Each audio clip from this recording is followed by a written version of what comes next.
Hello friends, welcome to this video. I am recording this in June 2025, and yes, I am actually still alive.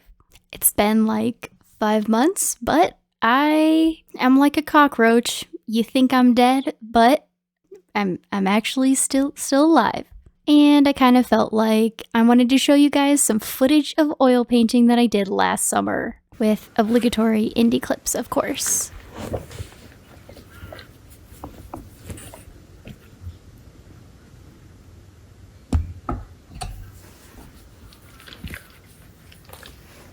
Even though this footage is kind of old, I still wanted to show it to you guys because I thought it actually turned out pretty cool. And I thought it could be kind of a fun paint with me / life update episode of whatever the heck this is. Don't worry, I'm not turning into an oil painting channel. I still have plans to continue on with Project Copper and the Tribe Gen series and stuff like that. There's just been a lot of stuff going on, naturally. So I thought I would kind of ease my way back in, you know, particularly because I have actually not drawn anything in about 5 months. So why haven't I drawn anything in about 5 months? Well, pretty much it's been about work. I've definitely shared this in several other videos before, but I'm actually 29. Well, I mean, I was 28, but I turned 29, so I'm a lot older than my voice sounds. I know this. I know I have a very high-pitched voice, especially for my age, and I also look younger than my actual age, but I've lived a lot of life, people, and I actually have, like, a big worm job. I'm not in school. Well, I'm not in school anymore in the classical sense. So I have less free time than you would think because I don't have like summer break and stuff. But the main thing is that big worm job that I have is I am a scientist, which I think I've also mentioned before. I am a scientist that lives in the United States. And the world of science in the United States has gone through some serious crap in the past few months. Now, I know lots of people have different views on things, and I think it's completely valid for people to have different views, but I particularly don't think that science should be a partisan issue, although, I mean, I'm a scientist, so of course I'm gonna say that. Whatever. What I mean to say is, I don't care what your politics are if you're listening to this. If you don't like what I'm about to say, then don't listen. However, I really doubt that this video is going to reach the type of people who think that science should be defunded, basically. And I'm here to tell you that that is what happened to all of scientists in the US this past few months. And I'm not just talking about DEI science, whatever that is. You're hearing it from the inside. Trust me, it's all of us. Maybe you're being told that it's not all of us, but it is all of us. To give a little bit of background, I am actually a neuroscience / neurodevelopment / molecular biology type researcher. I have my PhD in neuroscience, and I work on the development of the retina. My work is very basic science. I'm looking at the mechanisms underlying development, and yeah, I have been severely impacted by the cuts that have been going on. I'm actually extremely lucky to still have my job, and the reason I still have my job is because basically at the end of January I dropped everything and just applied for as many grants as possible. Now, why am I funded by grants? Why am I not funded by a company? Why don't I just go work for a company? Well, when we're talking about basic science, we're talking about like looking at underlying mechanisms of development. This type of research is, how do I put this? It's risky. It's the cutting edge. It's the frontier of knowledge.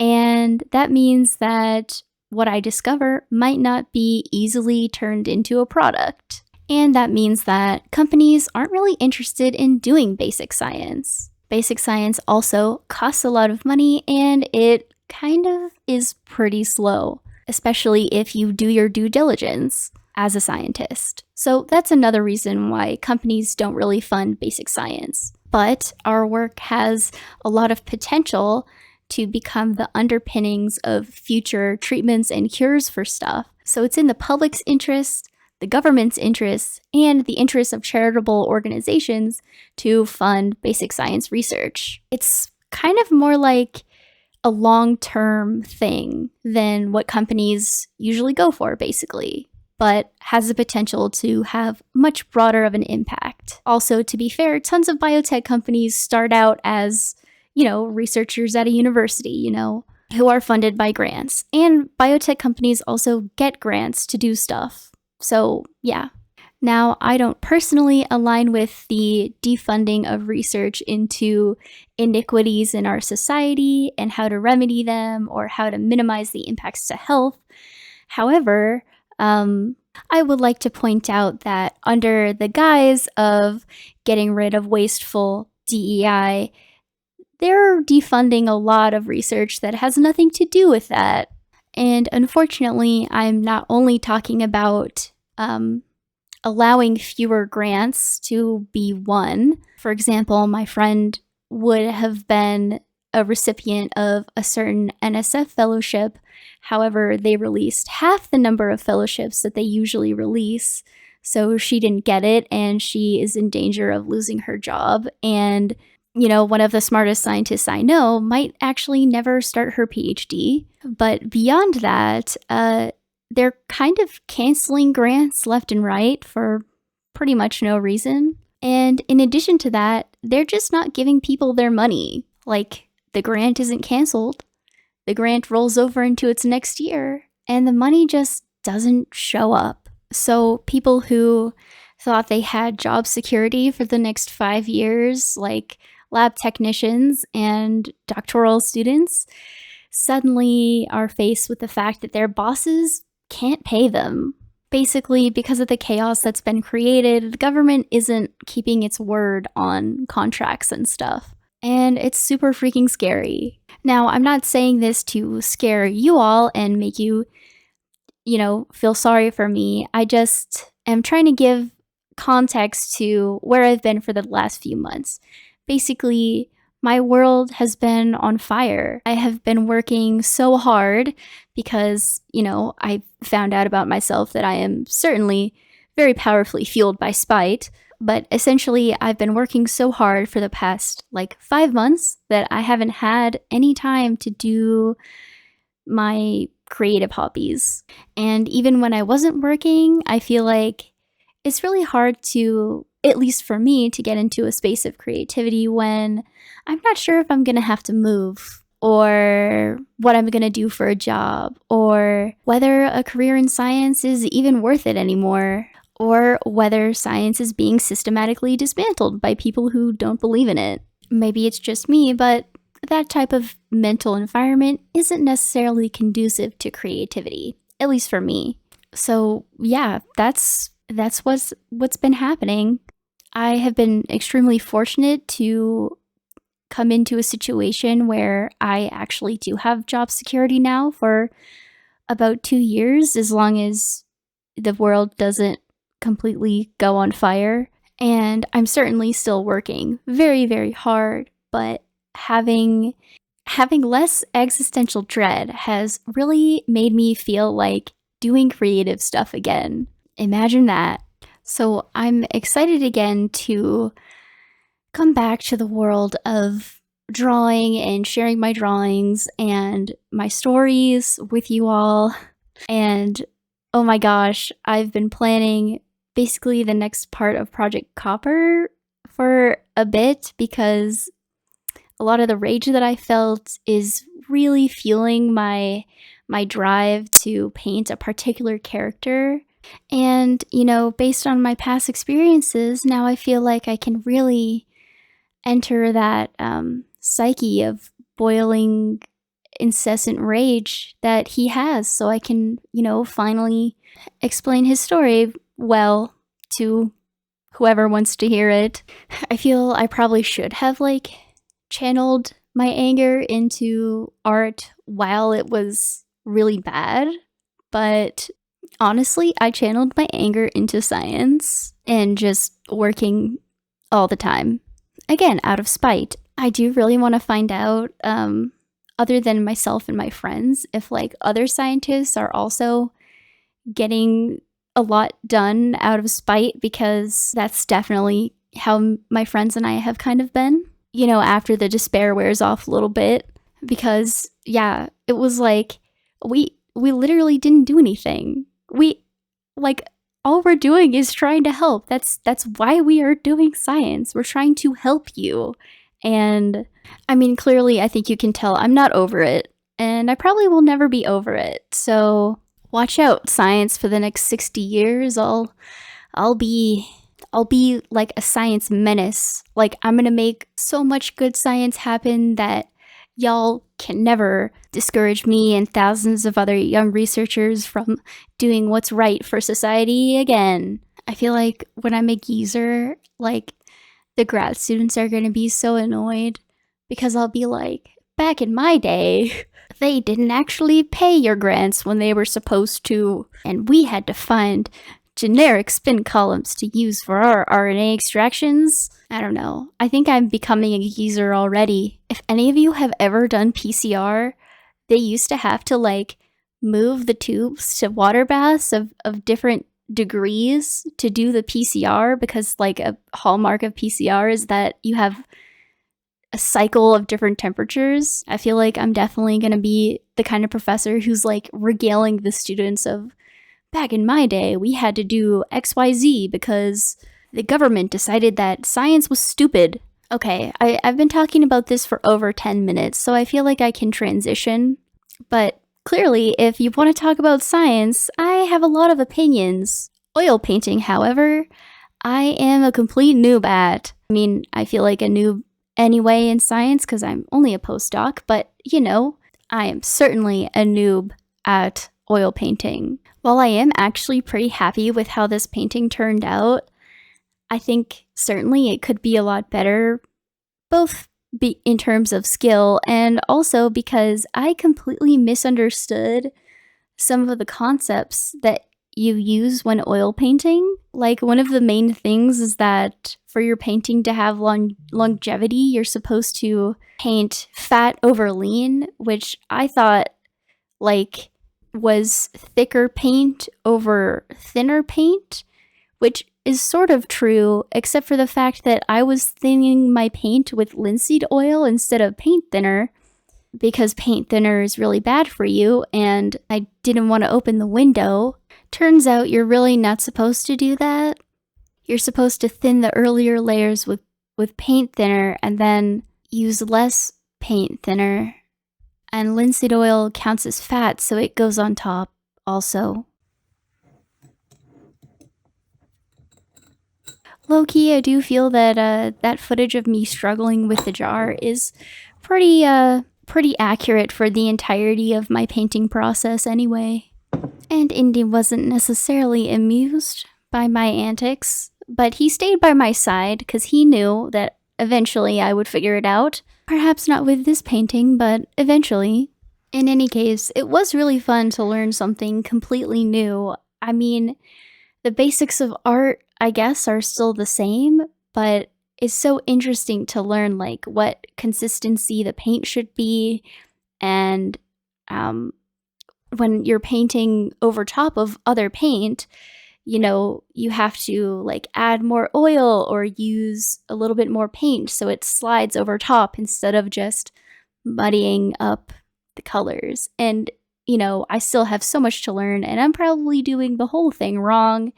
In fact, I almost cut myself with this razor scraper here, but it's definitely been a really fun process. I feel like sometimes it's frustrating, but also sometimes it's really fun to be a complete beginner again. This was also really fun because the inspiration for this piece was like instantaneous, which almost never happens. I was like scrolling Pinterest, obviously, one day, and I saw this photo, and the colors really reminded me of the cover of this book that I read when I was really young, and the book was called Dragonsong. It was like an Anne McCaffrey novel, and it's about this girl who basically makes friends with these like drakes, and that's kind of all I remember about the book, but it made me really want to draw a girl with drakes. Originally, I had planned to have 3 drakes, but I really, really didn't like how the purple one came out. So you'll see later what I did. I'm really proud of how the golden one came out. I think the blue one is okay, but the purple one, I couldn't handle it. I honestly think I had beginner's luck with the yellow one because the other 2 that I painted afterward did not turn out nearly as well. But also, that's okay, because I'm not an oil painter. This is like my second painting ever, so yeah. And I still like how it came out anyway. I think it's also really interesting how, like, the painterly style comes across in the painting. It's actually way easier to achieve when you're actually using paint instead of on an iPad, so imagine that. But yeah, and the freaking square brushes, sorry, they're not square. The flat brushes were the entire reason why I like this painting. I really love the shapes that it created, and I had a lot of fun with creating harsh lines and soft shading at the same time. I feel like oil paint is uniquely good at blending while also giving opacity to give you hard edges, so you can have hard edges and soft edges that look really good, at least in my opinion. I'm sure you can do this with other types of paints, but I just really love how the oil paint looks. And it was easy, even for me, a beginner, to create hard and soft edges relatively easily based on the paint just blending nicely, but also being opaque. The other thing that's really interesting is that with most paints, the darker paints are like, they can go over top the lighter paint, which, because I learned how to paint from digital art, is a little bit backwards for me because I kind of always paint the light instead of painting the shadows, if that makes sense. But with oil paint, the lighter colors, like that have more white in them, are actually more opaque than the darker colors. So, for example, in watercolor, you would paint light to dark because once you get to the dark colors, you can't, go over that, obviously. But with oil painting, it's a little bit more like you would paint dark to light because the light colors can cover the dark colors. And the way my brain works, it's easier for me to imagine like the light hitting something and the shape that creates rather than the shape of the shadow that is created when light hits a surface. So yeah, although to be fair, in order to be a better artist, I should try to understand it the opposite way as well. But yeah, I think actually watching this footage back, I think the main mistake that I made with these other dragons is, like, you can see I'm using this really tiny round brush, or I can't really tell if it's round or flat, but I think what made the yellow dragon or golden dragon look like part of the style that I like better is because I'm using relatively large flat brushes for it. Whereas with this dragon, I kind of just went in with a small brush, and as such, I couldn't really create those like blocky shapes that I personally like. And I tried to go back in with the wing shadows, but I mean, this brush is still probably too small for what I'm trying to use it for. People have different things that they like in paintings, but I think from my perspective, the styles that I like, you almost always are using the largest brush possible to make a shape and using as few brush strokes as possible to make a particular shape, and that kind of creates this like type of painterly look that I personally like, where it's like, yeah, this is one brush stroke, but it's like the perfect shape of this shadow. So when you're close to the painting, you see a lot of like these abstract shapes and brush strokes, but when you're far away, it looks really realistic. And also that it has like a contrast of like sharp and blocky edges with soft edges. It was also really cool to work on a single painting over the course of like several weeks because I am a particularly impatient painter, essentially. I really like to get things done in like one session, ideally. That's kind of just how my brain works. I'll get stuck into something and then I'll just be like, oh, I technically don't really want to paint anymore, but I just want to finish. I just want to get it done. And then I rush the ending. So I think it was really good for me to be able to like step back and draw the process out over a while because I'm inherently not very fast at oil painting because I don't know how to do it and it's a lot of trial and error. So I think being slow was really helpful. Also, Indy didn't seem to mind either. Oh yeah, so I ended up covering the purple dragon with black. That's what happened. Black background, and he's gone. It just wasn't meant to be, and I had struggled on him for so long that like the layers of paint were piling up and I just kind of couldn't do it anymore. Again, Indy was my moral support through this time. He's like, it's okay, that dragon didn't need to be in that painting anyway. Actually, this is the ideal time to do Indy slander, like, Indy told me to get rid of that dragon. It's his fault. But no, he's too sweet for that. Here we are a little bit closer to the end of the process again, just kind of going over the details that I did. I really like the shapes that ended up in the clothing. Are they the right shapes? Probably not really, but at least they are aesthetically pleasing to me right now.